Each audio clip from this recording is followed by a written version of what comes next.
diberikan kesempatan untuk memberitakan firman Tuhan. Ini sebuah anugerah ya, kepercayaan, anugerah dari Tuhan. Baik, sebelum kita membaca firman Tuhan, mari pegang Alkitab Anda ya kan. Ini bukan sebuah rutinitas, karena bagi saya ini sebuah pengakuan iman bagi diri saya pribadi. Bilang begini, saya percaya Alkitab ini firman Allah. Saya percaya bahwa firman itu Allah sendiri. Saya percaya firman Allah bisa mengubah hidup saya. Baik, hari ini kita akan melihat firman Tuhan. Sebenarnya kita akan belajar hampir satu kitab, Bapak Ibu. Kebiasaan di gereja jadi ya. Kita akan belajar hampir satu kitab, teman-teman, ya kan, kekasih Tuhan. Dan saya memberikan tema, apakah bisa ditampilkan temanya? Nah, ini saya mau bahas eksposisi kitab Yakobus, ya kan.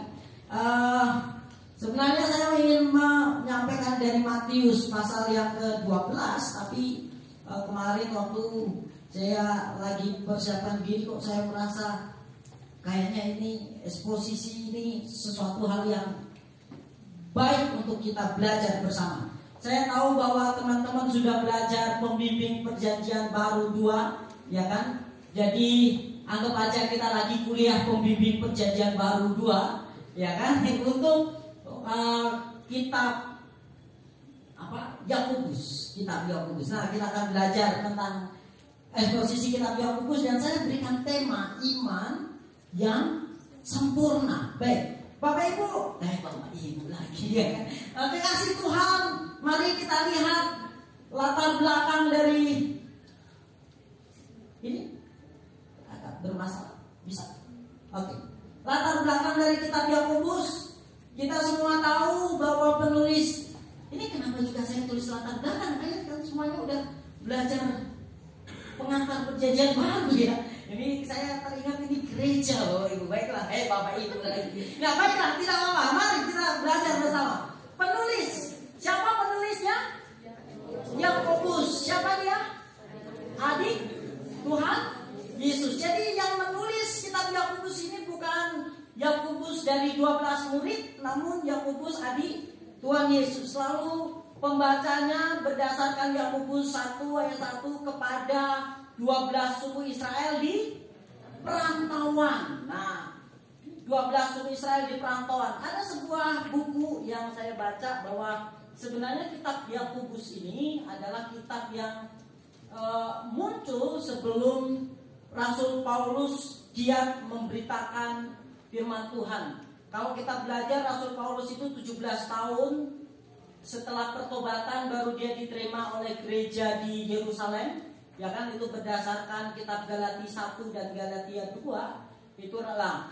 Jadi pada waktu itu gereja masih didominasi oleh orang-orang Yahudi. Nah, bukan berarti kepada 12 suku Israel ini Yakobus tidak menunjukkan kepada orang-orang non-Yahudi yang juga sudah percaya. Namun memang pada waktu itu lebih didominasi gereja oleh orang-orang Yahudi, dan orang-orang Yahudi ini tersebar di berbagai tempat, ya kan, dan mereka memiliki sinagog atau sinagoge, ada yang bilang sinagogi, ada yang bilang sinagog, gitu kan. Nah, ada yang bilang sunagog, ya, mana yang benar ya, itu semuanya tergantung bagaimana kita berbicara, ya kan, tergantung mulut kita masing-masing kan. Tapi semuanya memang tulisannya begitu, ada sinagoge, sinagog, dan sunagog. Nah, itu pada dasarnya kitab ini dibacakan untuk semua orang-orang percaya di sinagog-sinagog. Jadi dari satu tempat ke tempat lain kitab ini dibacakan, tidak hanya di satu gereja, tapi itu diputar dari sinagog satu ke sinagog berikutnya, dan hampir semua orang yang percaya pernah membaca kitab ini. Lalu kemudian ini merupakan jenis surat Katolik. Kata Katolik itu umum, Bu, ini tidak berbicara tentang agama, tapi Katolik itu umum atau universal dan lebih bersifat paranesis. Paranesis ini adalah nasihat-nasihat terapan yang sangat praktis, simple, tidak lebih berbau doktrin, tapi lebih kepada spiritualitas life, kehidupan rohani, spiritual, lebih kepada itu. Nah, seringkali kesalahpahaman orang ketika dia membaca kitab Yakobus. Ini orang ganteng lagi naik trail itu sebenarnya harapan tak sampai karena kaki yang tak sampai sebenarnya ya, bukan karena ini. Bisa sih ya kan, motor dibuat trail cuman kakinya ya kan kurang panjang. Tapi aneh kakinya pendek gitu kan, ada kakinya masalahnya. Nah, Bapak Ibu lagi kekasih Tuhan, seringkali kesalahpahaman kaum awam saat membaca kitab Yakobus. Mereka berpikir bahwa kitab Yakobus ini sedang menabrakkan atau membenturkan, mempertentangkan antara iman dan perbuatan. Seringkali orang itu kalau dia belum belajar teologi, mereka akan melihat kitab Yakobus ini membenturkan antara doktrinnya Paulus dengan doktrin yang dibawa oleh Yakobus itu. Seolah-olah Yakobus lebih mementingkan perbuatan daripada iman. Padahal tidak demikian. Kalau kita lihat pada kitab Yakobus, sebenarnya inti dari kitab Yakobus ada pada Yakobus 2 ayat 22. Nomor cantik ya kan? 222. Nah, gitu. Nah, untung tidak 666 ya kan? Ini nomor cantik ini Bapak Ibu. Bapak Ibu lagi terus-terusan. Mari kita baca bersama-sama dalam hitungan ketiga. Kamu lihat bahwa iman bekerja sama dengan perbuatan-perbuatan, dan oleh perbuatan-perbuatan itu iman menjadi sempurna. Ada kata yang saya kasih warna biru, dan di situ ada kata teleios. Teleios itu artinya sempurna.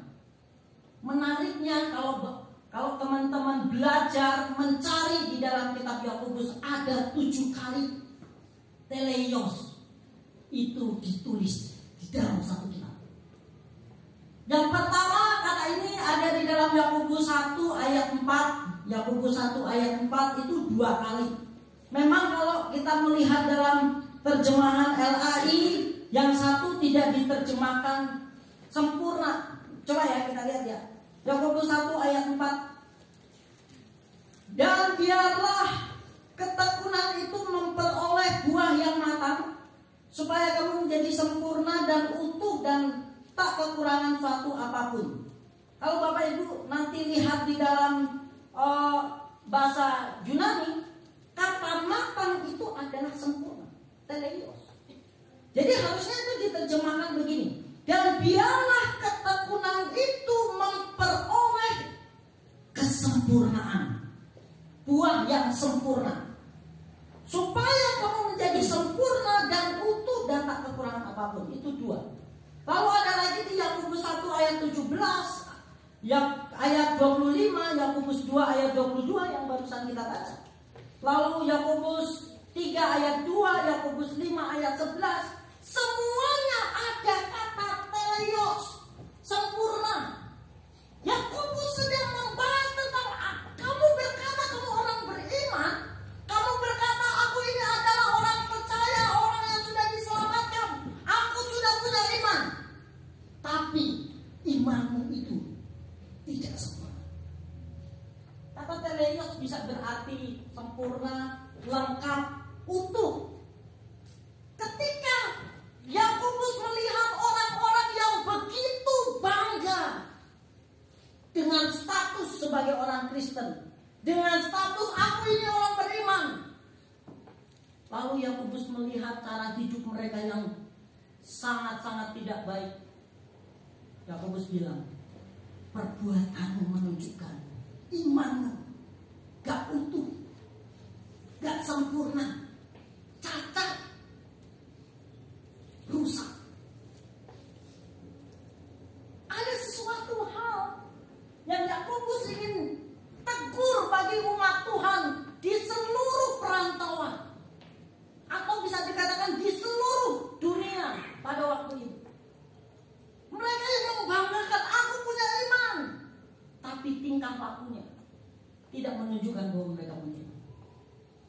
Memang ada banyak indikator-indikator bukti bahwa mereka ini tidak punya iman. Tapi pagi hari ini saya akan mengangkat 4 bukti bahwa apa yang mereka lakukan sangat bertentangan dengan yang dikatakan orang punya iman. Hal yang pertama, mereka adalah orang yang bimbang.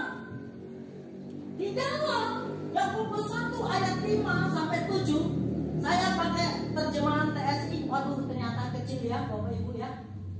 Aduh, saya pikir ini besar. Baik, saya akan bacakan ya. Saya akan bacakan untuk kekasih Tuhan. Enggak apa-apa lagi. Untuk kekasih Tuhan di sini. Di dalam Yakobus 1 ayat 5 dan 7, di dalam TSI versi 3. TSI kalau Bapak Ibu pakai handphone tinggal Bapak Ibu lagi. Kalau kekasih Tuhan pakai handphone tinggal nanti searching versi TSI 3, ya kan? Firman Tuhan berkata gini. Namun kalau kamu merasa kekurangan hikmat saat mengalami ujian, mintalah kepada Allah. Ia sangat murah hati kepada semua orang dan tidak pernah marah kalau kita meminta hikmat kepadanya. Karena itu mintalah, maka hikmat yang kamu perlukan akan diberikan kepadamu. Ayat 6. Asalkan kamu meminta dengan percaya, jangan ragu. Kalau dalam terjemahan TB jangan bimbang, gitu ya. Nah, jangan ragu bahwa Allah bersedia memberikannya. Sebab orang yang ragu-ragu, ini 2 kali dikatakan ragu-ragu lagi, sama seperti ombak yang terombang-ambing ke sana kemari oleh angin. Orang seperti itu belum memutuskan dalam hatinya apakah ia akan percaya penuh dan mengandalkan Tuhan atau tidak. Pikirannya selalu berubah-ubah sehingga ia tidak bisa maju. Jadi bila kamu ragu-ragu, jangan harap doamu dijawab Tuhan. Bapak Ibu, kekasih Tuhan, kita perlu mengerti betul. Ini orang ini bimbang. Itu bukan bimbang dalam iman, tapi bimbang ketika dia lagi berdoa. Coba ya. Katanya beriman, kamu doa ketemu Tuhan, tapi bimbang. Bagaimana imannya?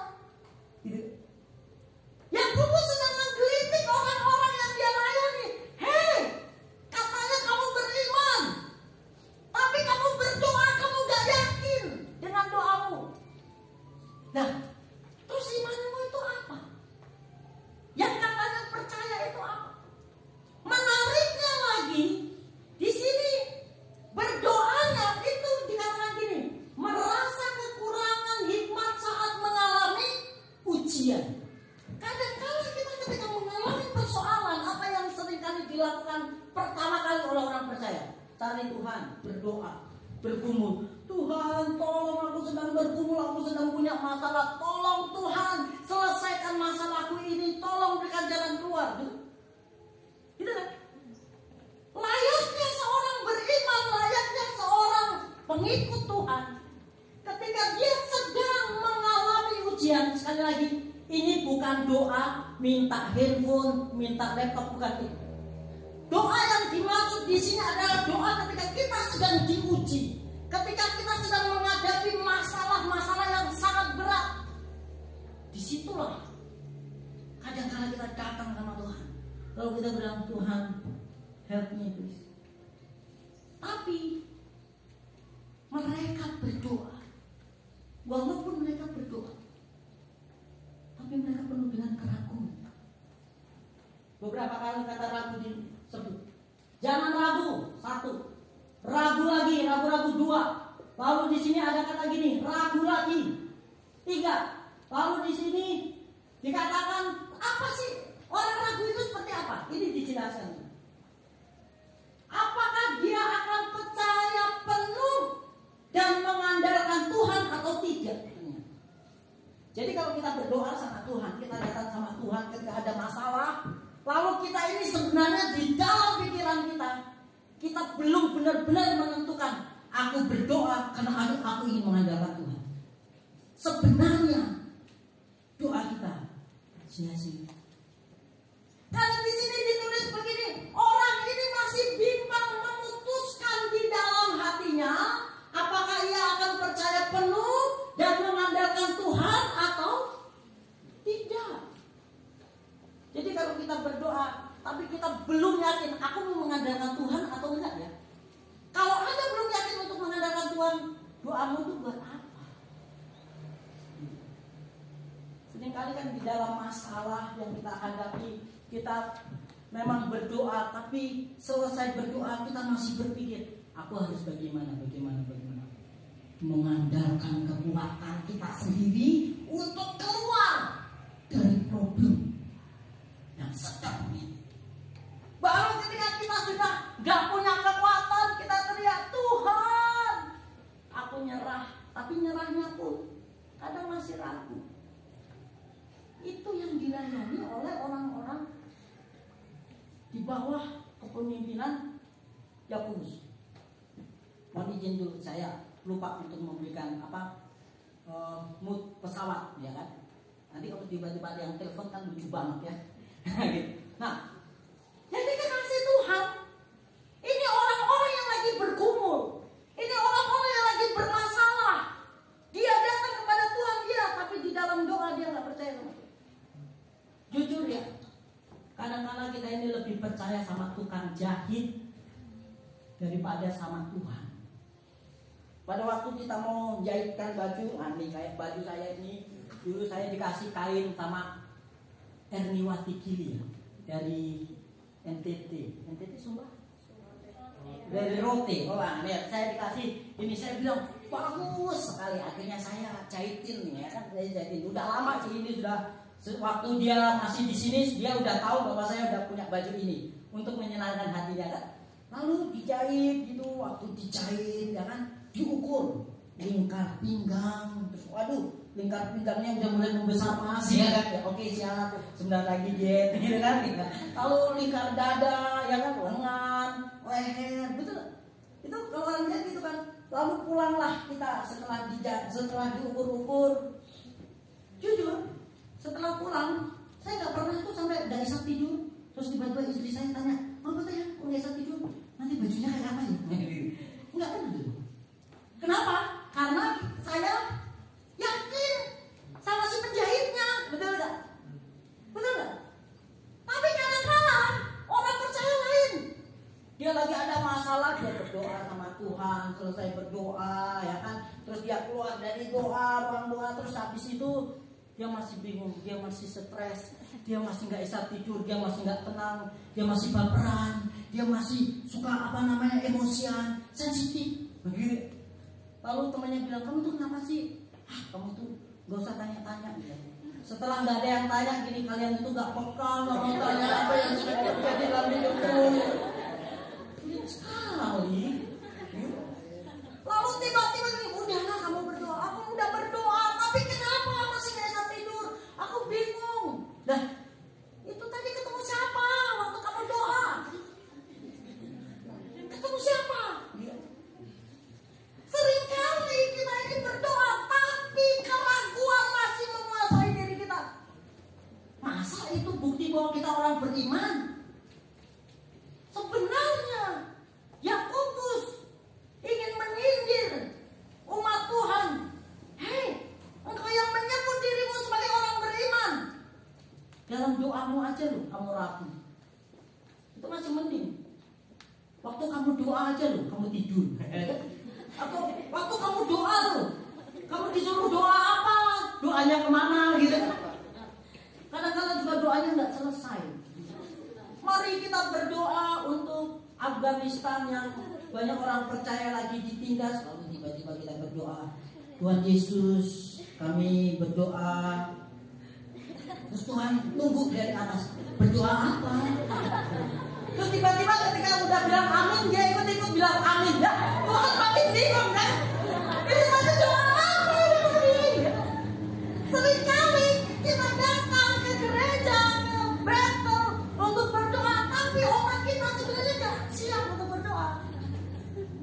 masih mikir, aduh, aku membersihkan gigi, semoga ya kan tidak ada urapan yang mengalir. Karena khawatir ya doa-doa kita, ya serius. Benar kan?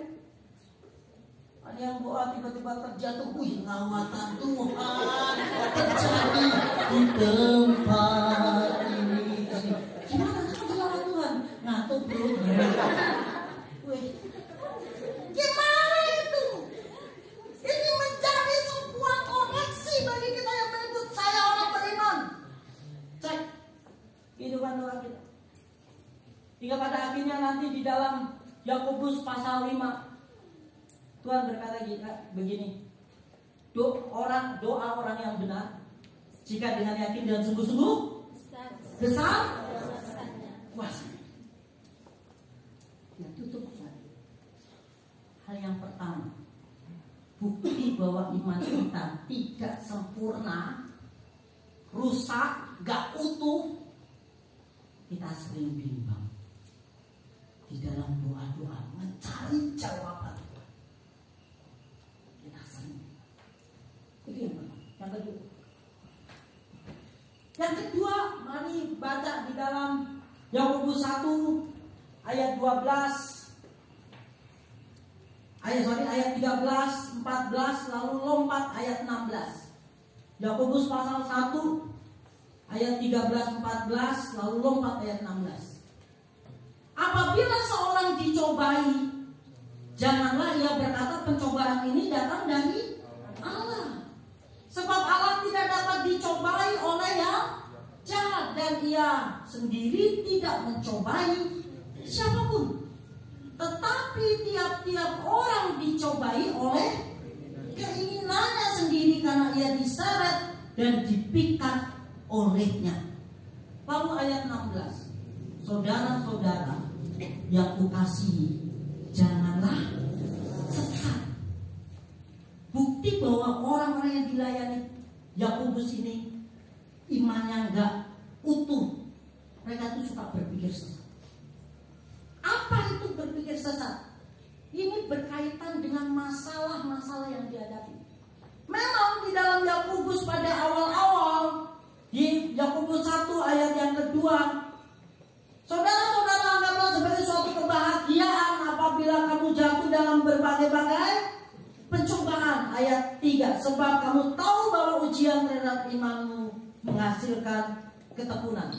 Teks ini sebenarnya ya, ada dua jenis pencobaan. Yang satu memang pencobaan yang Tuhan izinkan untuk memunculkan ketekunan, memunculkan buah di dalam diri orang percaya.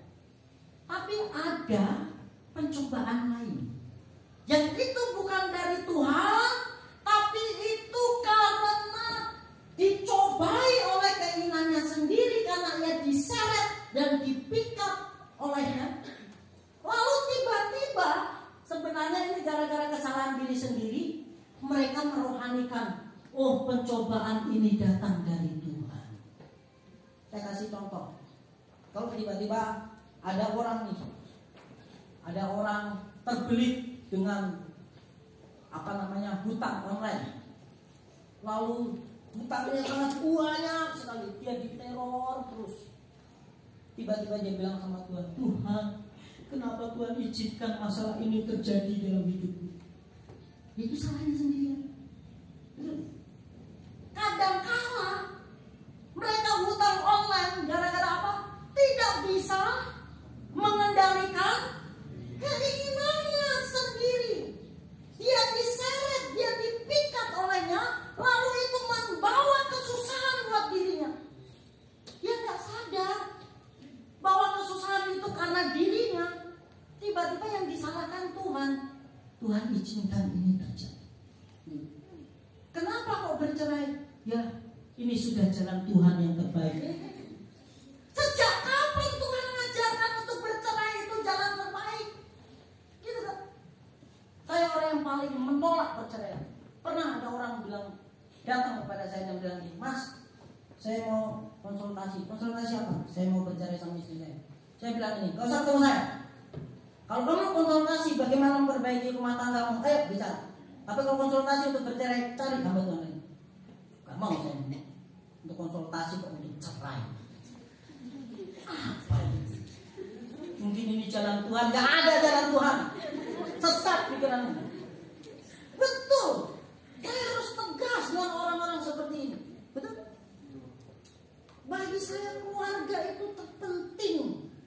Karena saya berasal dari latar belakang keluarga yang benar-benar tidak ada kasih. Tapi saya berjanji sama Tuhan, keluarga yang saya bangun harus penuh kasih. Betul ya, sayang. Ada cinta itu di sananya, ya kan? Itu wanita yang sangat memenuhi hatiku. Orang bilang mantan pacar, enggak, kami tetap pacaran, ya kan? I love you. Iya dong. Kami masih pacaran sampai hari ini. Siapa bilang kami ini udah jadi mantan pacar? Enggak. Itu kekasih terbaik, terindah yang Tuhan berikan buat saya. Ya kan? Kalau bagi dia, saya ini adalah kekasih terkecil dari semuanya. I love you, thank you, ya kan, untuk penerimaanmu, menerima kelemahanku, ya.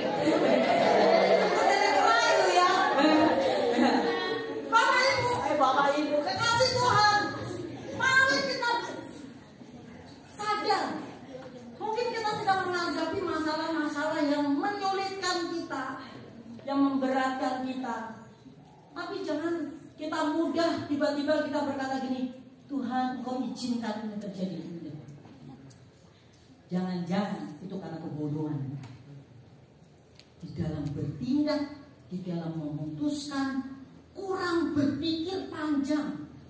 Ya kan? Istilah sekarang sumbu pendek. Ya, berpikirnya terlalu pendek. Bahkan kata Anfal terlalu picik. Gitu kan? Mari kita lihat tentang masalah-masalah yang kita hadapi. Contoh, saya gagal mata kuliah Yunani 1. Kenapa? Ya Tuhan izinkan ini terjadi. Tuhan ingin kita berhasil. Yang setuju kata-kata?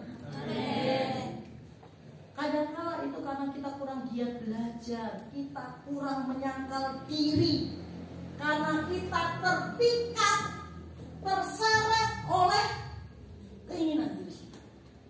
Saya pernah bahas ini.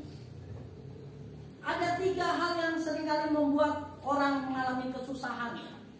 Keinginan mata, keinginan daging, keangkuhan hidup. Nah, kalau Anda mau tahu apa sih itu keinginan mata, keinginan daging, keangkuhan hidup, sosmed isinya itu semua. Keinginan mata, ya kan? Orang pengen rekreasi kemana gitu. Waktu mereka rekreasi, apa yang dilakukan? Selfie dong. Gitu kan di sini. Ini weekend tuh hari ini. Kalian di mana? Gitu kan? Terus tiba-tiba ternyata yang satu lagi ngosek WC, yang satu lagi ngosek lumut, gitu. Nah, itu kan keinginan mata, betul ya? Bukan hanya itu. Waktu Anda mau upload, Anda kan harus pilih kan foto-fotonya mana yang bagus, mana yang kelihatan keren, gitu. Anda pilih satu persatu. Kan nggak ada kan baru bangun tidur masih di sini ada tidur, di foto terus ini. Nih asliku, mana aslimu? Pernah begitu? Atau kita buat challenge, ya kan, tanpa makeup, bangun tidur masih berantakan, tanpa sisiran langsung foto, upload di grup mahasiswa aktif. Mana yang paling natural? Yakin berani? Kadang-kadang kita itu upload sesuatu yang enak dilihat mata, betul? Betul tidak? Cara kita berpakaian aja itu juga berusaha supaya enak dilihat mata.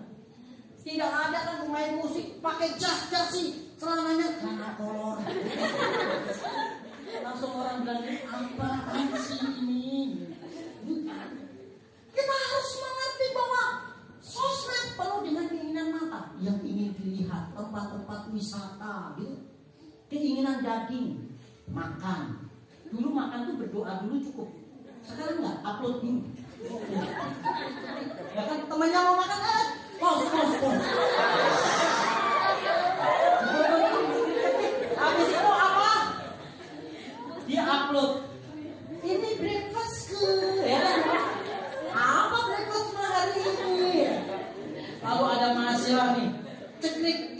babi kecap, babinya baru dikejar bro. Sering kali itu keinginan daging buta. Fitness, dia pakai apa itu namanya singlet, dia gini.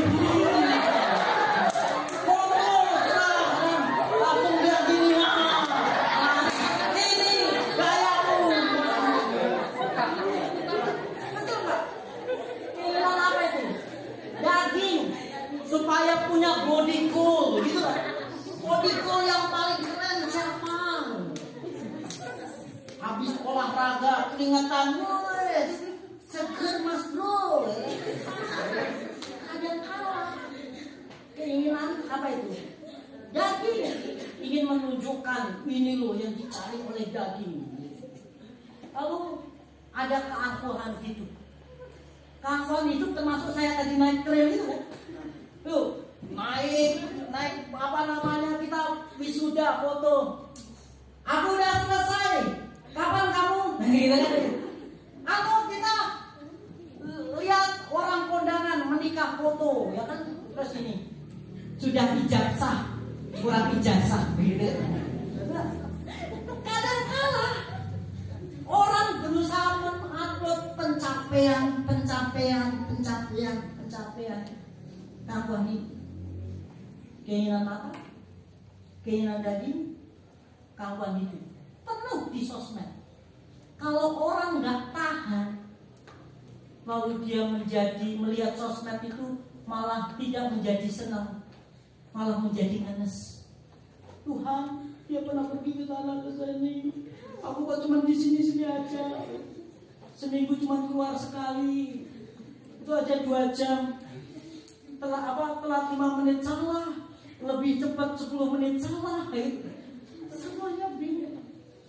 Lalu dia kalau nggak tahan, temennya punya ini, punya itu, terseret, dipikat oleh keinginan sendiri. Akhirnya dia hutang sana, hutang sini, ada yang mencuri lagi. Apalagi nanti biasanya nih ya, semoga ini tidak terjadi lagi.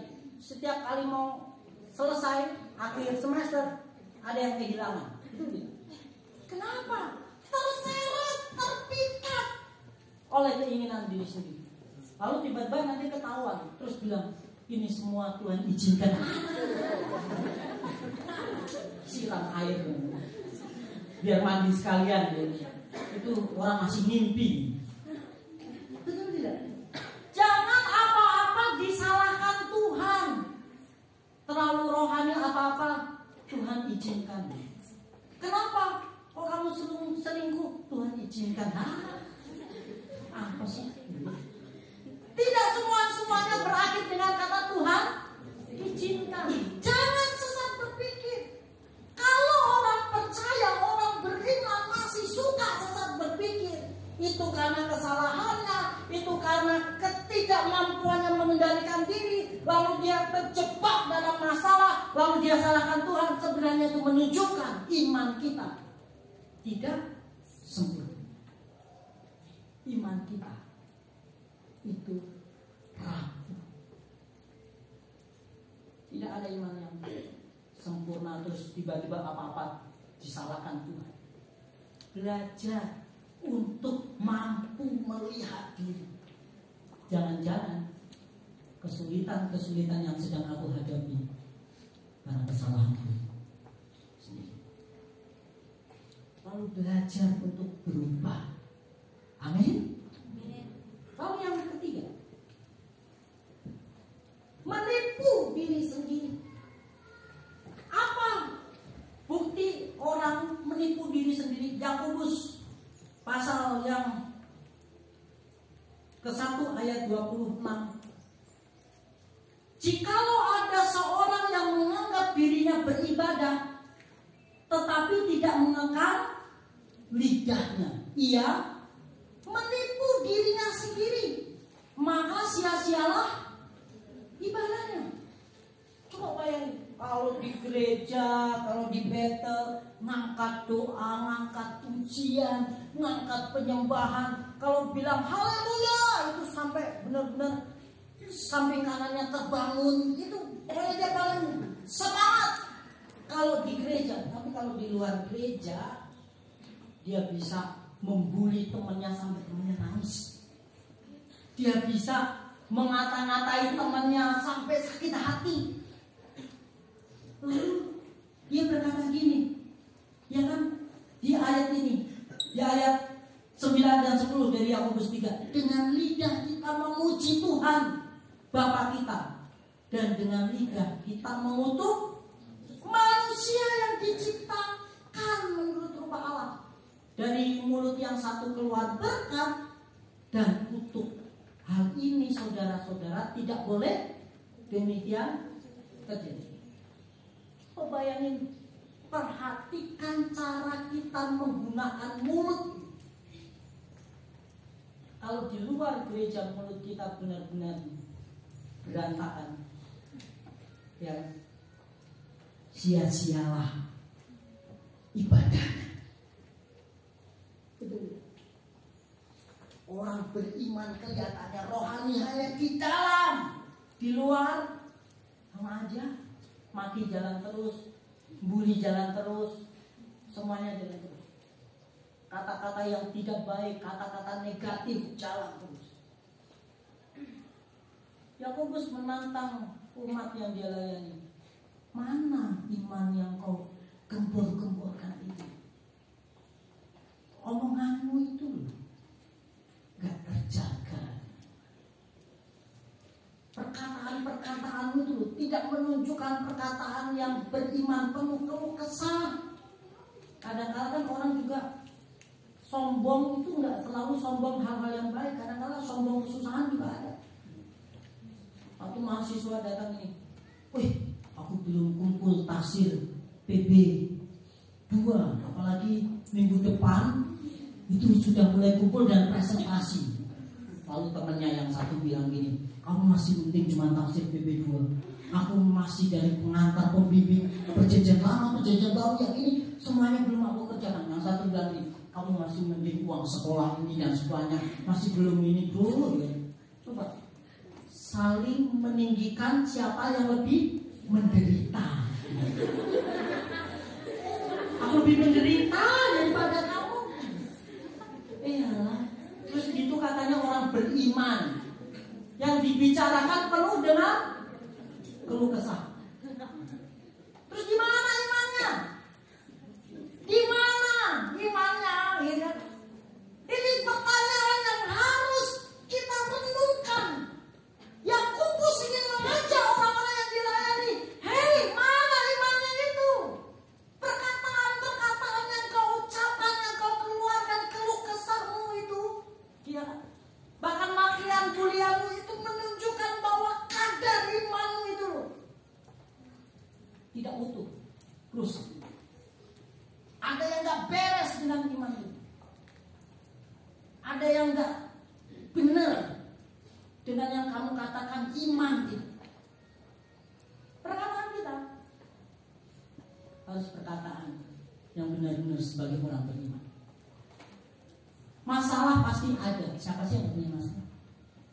Tapi bukankah Allah juga pasti ada? Betul? Sungguhkah masalah yang kau hadapi itu terlalu berat? Itu karena kita hanya melihat kepada diri. Padahal Tuhan sendiri berkata gini, masalah-masalah yang kau hadapi tidak melebihi kekuatanmu. Kalau melebihi kekuatanmu, jangan-jangan itu bukan karena Tuhan yang mendatangkan, kita sendiri yang mendatangkannya. Lalu apa yang harus kita lakukan? Tanggung jawab. Anda berani berbuat, Anda berani bertanggung jawab. Pada dasarnya, jangan kita menipu diri kita sendiri. Kerohanian kita tidak hanya diukur waktu Anda bermazmur. Saya senang mendengar orang-orang bermazmur. Saya senang mendengar orang-orang mengangkat Tuhan. Tapi juga di luar battle ini, ketika Anda sedang bergaul dengan teman sekelas, dengan kakak kelas, dengan dosen, dengan siapapun, perkataan kita dijaga. Amin. Itu yang Tuhan inginkan.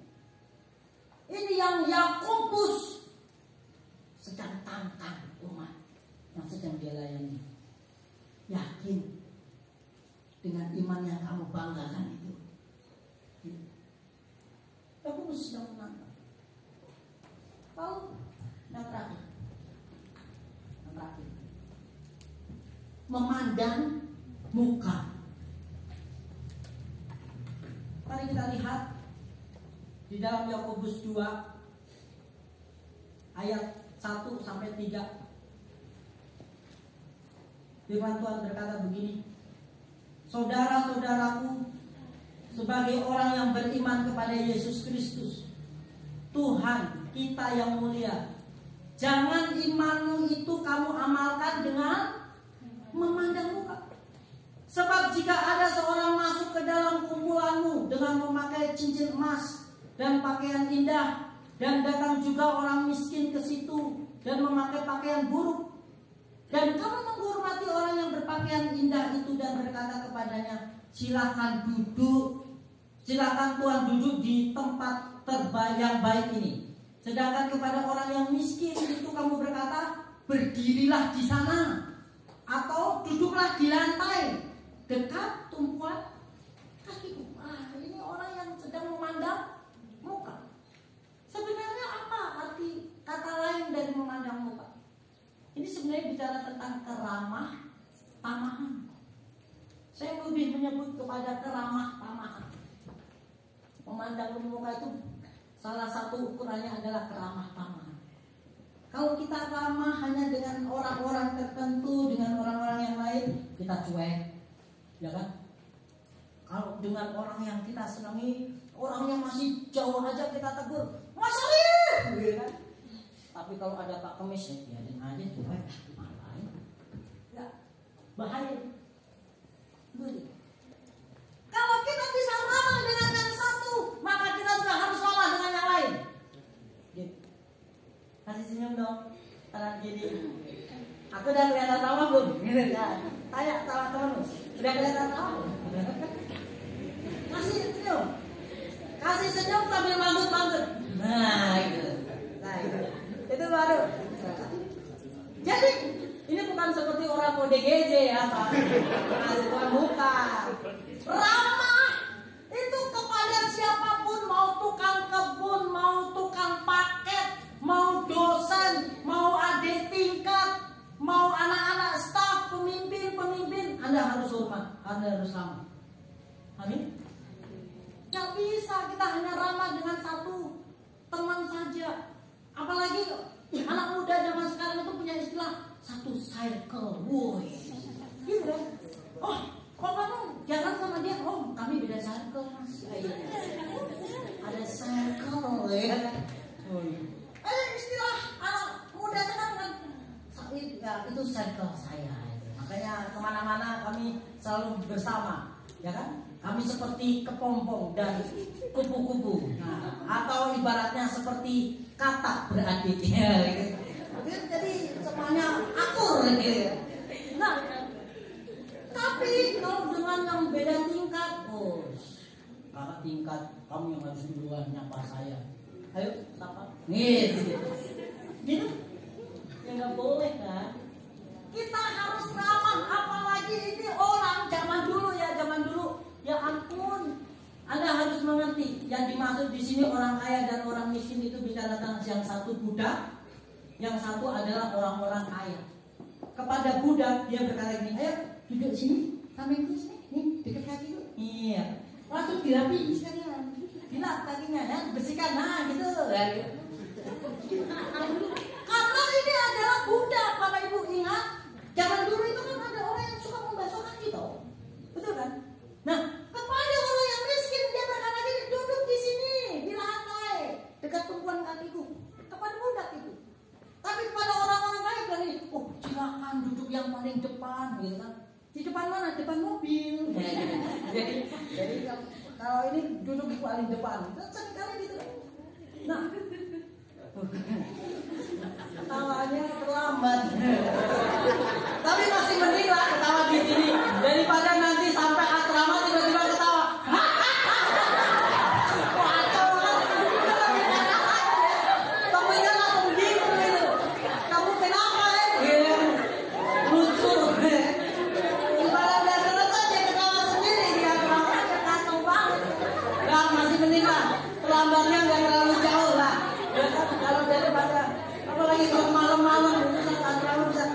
bangun ini. Nah, kasih Tuhan saya mau bilang begini. Mari kepada siapapun ramah. Entah suasana hatimu sedang tidak enak atau sedang baik-baik saja, tetap pertahankan keramah-tamahan. Amin. Jangan kita ramah tergantung mood. Kalau moodnya baik kita ramah, semua orang disapa, jangan sampai tukang kuda-kudanya sekalian. Apa kabar? Sudah makan rumput belum?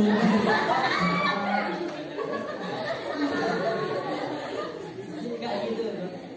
Kita harus ramah dengan tulus. Jangan sampai kita kalah dengan orang-orang di Indomaret.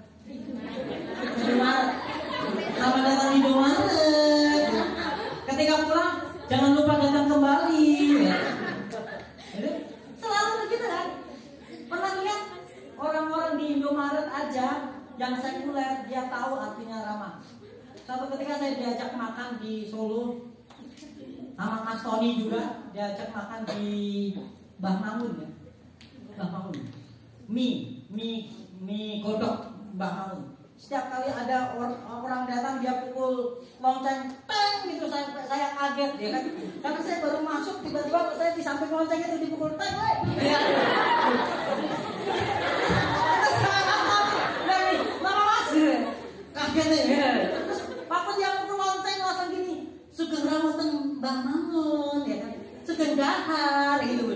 Tapi memang enak minyak, mie kodoknya enak. Kok jadi makan mie ya? Kita ngomongin mie ya, ya kan? Kita lanjut aja deh. Nah, lanjut ke sini. Intinya kita harus ramah gitu. Tapi jangan juga besok kalau tiba-tiba dosen masuk, selamat datang di tingkat 1. Jangan juga begitu.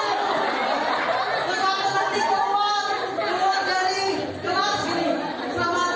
Selamat kembali, jangan lupa besok datang lagi. Gak usah gitu ya, alay.